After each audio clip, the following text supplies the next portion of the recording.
Vatican? Isang malaking scam lang daw.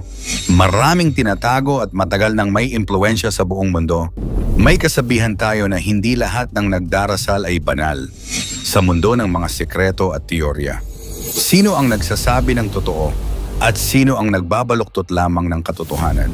Sa likod ng mataas na pader ng Vatican, ano-ano nga ba ang tunay na nagaganap? Yan ang ating aalamin. Sa bilyong-bilyong tagasunod ng simbahang Katoliko, hindi maiwasan na marami ang kritiko at nagiging skeptical sa tunay na adhikain ng pinakamalaking relihiyon sa buong mundo. Sa ilang daang taon ng pamumuno, anong mga sekreto ang itinatago nito sa mga tao? Narito ang 10 sekretong ayaw sabihin ng Vatican. Number 10.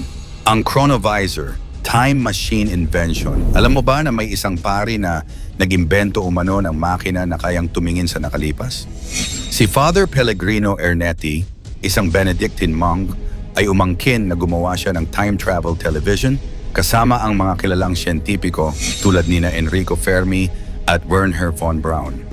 Ayon sa kwento, pinanood nila ang mga talumpati ni Mussolini at Napoleon at maging ang mga eksena mula sa sinaunang Roma. Inaangkin pa niya na nakita niya ang huling araw ni Kristo. Pero nang lumabas ang larawan bilang patunay na laman na ito pala ay kinuha lamang mula sa isang postcard. Sa madaling salita, isang malaking palabas lang pala ang lahat. Number 9. Ang pagbibitiw ni Pope Benedict XVI. Malaking usapin ang biglaang pagbibitiw ni Pope Benedict XVI noong 2013. Ito ang unang pagbibitiw ng isang papa mula pa noong taong 1415. Kahit na sinabi niyang dahil sa paghina ng kanyang kalusugan, hindi mapigilan ang mga teorya. May nagsasabi na pinilit siyang umalis dahil sa mga iskandalo sa loob ng Vatican. May iba pang nagsasabi na may gay mafia umano sa loob ng Holy See na gusto siyang patalsikin hanggang sa kanyang kamatayan noong 2022. Patuloy niyang itinanggi ang mga paratang na ito. Pero bakit kaya biglaan ang desisyon? May mas mabigat na dahilan kaya ito? Number 8. Ang pagkamatay ni Pope John Paul I. 3 dekada ang nakalipas, si Pope John Paul I ay nahalal bilang Papa noong Agosto 26, 1978. Pero 33 days lang ang lumipas, namatay siya sa kanyang pagtulog. Opisyal na dahilan, heart attack. Pero totoo nga ba ito? May mga teorya na siya ay pinatay dahil sa katiwalian sa Vatican Bank. May mga nagsasabi na si Archbishop Paul Marcinkus ang nagbigay ng lason. Katakataka na ang isang papa na nangangako ng malawakang reforma ay biglang mawawala. Kung totoo man ang mga teoryang ito, malaki talaga ang presyo ng pagtindig sa tama laban sa mga makapangyarihan. Number 7. Ang lihim ng Fatima. Noong 1917, 3 batang pastol sa Portugal ang nagsabi na nakita nila ang aparisyon ng Birheng Maria, na kilala bilang Our Lady of Fatima. Ayon sa kanila, naghayag ito ng 3 sekreto. Pero hanggang ngayon, maraming naniniwala na hindi pa inilalabas ng Vatican ang buong katotohanan ng 3 sekreto. Kahit na inilabas na ni Pope John Paul II ang teksto noong 2000, patuloy ang mga teorya na may mas malaking bahagi pa na itinatago dahil sa takot na magdulot ito ng malawakang pagkatakot. Ang tanong, ano nga ba ang totoong nilalaman nito at bakit hindi mailabas ang buong katotohanan? Number 6. Ang Vatican Bank at ang God's Banker. Ang Institute for the Works of Religion, o mas kilala bilang Vatican Bank, ay itinatag noong 1942. Dahil sa lihim na operasyon nito, maraming mga katiwalian ang naganap sa dilim. Naging malagim ang sitwasyon ng matagpuang nakabitin sa London Bridge, ang tinatawag na God's Banker na si Roberto Calvi noong 1982. Ang bangko ay inakusahan ng money laundering para sa Sicilian mob. Ito ang naging hudyat para kay Pope John Paul II na magsagawa ng malaking reforma. Pero sinong nasa likod ng pagkamatay ni Calvi? At magkano ba talaga ang pinag-uusapan dito? Milyones? Bilyones? Number 5. Ang Priory of Sion. Itinatag ito ng French artist na si Pierre Plantard bilang sarili niyang chivalric order. Pero hindi lamang ito tungkol dito. Sinasabi ni Plantard na layunin ng Priory of Sion na sakupin ang Europa sa pamamagitan ng paglalagay ng royal bloodline sa mga trono. Lumaki pa ang kasinungalingan ng maglabas ng libro na The Holy Blood and the Holy Grail na nagsasabing ang Priory of Sion ay itinatag ng mga descendants ni Kristo mismo. Sinabi pa ng sikat na nobela na The Da Vinci Code na layunin ng priory na ibalik ang tunay na virtues ng maagang Kristyanismo. Katotohanan o kathang-isip lamang, posible kayang nagkaroon ng kamag-anak si Kristo na patuloy na nabubuhay hanggang ngayon. Number 4, ang Apostolic Archive. Ito ang Chamber of Secrets para sa mga conspiracy theorists. Kaya nga pinalitan ni Pope Francis ang pangalan mula sa dating Vatican Secret Archive noong 2019. Pero ano nga ba ang laman nito?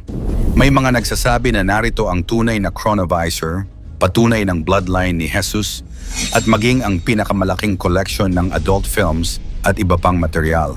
Habang maraming mga akademiko ang nakakagamit ng ilang bahagi ng archive, maraming mga dokumento ang nananatiling nakaselyado sa publiko. Ano nga ba ang kinatakutan ng Vatican na malaman ng mundo? Number 3, Jesuits at ang Titanic. Isa sa mga pinakakakaibang teorya ay ang tungkol sa mga Jesuit. Para sa mga hindi nakakaalam, ang mga Jesuit ay miyembro ng Society of Jesus, isang religious order sa loob ng simbahang Katoliko. May teorya na noong 1910, may pagpupulong ng mga Jesuit-controlled financiers na naglalayong puksain ang kanilang mga kalaban sa pamamagitan ng pagkumbinsi kay JP Morgan na bumuo ng Titanic at pagkatapos ay lunurin ito habang sakay ang mga pangunahing kalaban. Paano naman ito napag-isipan? At kung totoo man gaano kalaki ang kapangyarihan ng mga organisasyong ito para kontrolin ang pagbagsak ng pinakamalaking barko sa kasaysayan? Number 2, Katoliko at COVID-19. Isa sa mga pinakabagong teorya ay ang tungkol sa COVID-19. Ayon sa isang viral documentary na Watch the Water noong 2022, ang simbahang Katoliko raw ang may kagagawan ng COVID-19 at ang mga bakuna nito ay naglalaman ng RNA na extracted from the king cobra venom. Sabi ni Dr. David Relman, professor ng microbiology at immunology sa Stanford University, ang mga teoryang ito ay miles from reality and indicate a profound lack of understanding in science and medicine. Pero bakit nga ba may naniniwala pa rin?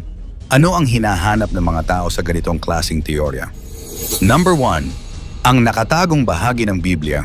Ito na ang pinaka-controversial sa lahat ang teorya na ang Vatican ay nagtago ng mga orihinal na bahagi ng Biblia na sadyang inalis para kontrolin ang pananampalataya ng bilyon-bilyong Kristiyano sa buong mundo. Alam mo ba na ang kasalukuyang Biblia na hawak-hawak natin ay dumaan sa maraming bersyon at pagpupulong bago na isa publiko? Sa Council of Nicaea noong 325 AD, ang Emperor Constantine at mga obispo ay nagpulong para pagpasyahan kung anong mga libro ang isasama at aalisin sa Biblia. Ayon sa teorya, nasa loob ng Vatican Secret Archives ang mga tinatawag na apocryphal texts o mga librong hindi isinama sa opisyal na version tulad ng Gospel of Thomas, Gospel of Mary Magdalene at Book of Enoch. Bakit kaya hindi isinama ang mga ito? May mga laman ba itong kontrobersyal na katotohanan tungkol kay Jesus na ayaw ipaalam ng simbahan? May nagsasabi na ang mga tekstong ito ay nagtataglay ng ibang bersyon ng buhay ni Kristo na siya ay kasal kay Mary Magdalene, na may mga anak sila at na siya ay isang revolusyonaryo laban sa mga Romano. Maging ang mga detalye tungkol sa pagkabata ni Jesus, kanyang pagkatao bilang tao, at ang tunay na kalikasan ng kanyang mga himala ay sinasabing nasa mga librong ito. Ang tanong, kung totoong eksklusibo ang access sa mga dokumentong ito, ano ang dahilan? Protection ba ito sa pananampalataya o pagtatago ng ebidensya na maaaring magpabagsak sa kasalukuyang istruktura ng simbahang Katoliko? Ang lahat ng mga teoryang ito ay nakaugat sa takot, pagdududa, at ang natural na pagnanasa ng tao na magkaroon ng simpleng sagot sa mga komplikadong tanong. Sa mundo ng fake news at viral content, madaling kumalat ang mga conspiracy theory. Bago kang maniwala sa mga teoryang ito, itanong mo sa sarili mo, may matibay na ebidensya ba ito? Sino ang nagsasabi nito at ano ang kanilang motibo? Logical ba ang teorya o puro haka-haka lamang? May napatunayan na bang bahagi ng teoryang ito? Pero kung magbabasa ka ng may critical na pag-iisip at hihingi ng matibay na ebidensya, mas malapit ka sa katotohanan. Sa iyong palagay, ano nga ba ang tinatago ng Vatican At may katotohanan kaya sa mga conspiracy theory? Ikomento mo naman ito sa ibaba. Huwag kalimutang i-like at i-share. Maraming salamat at God bless.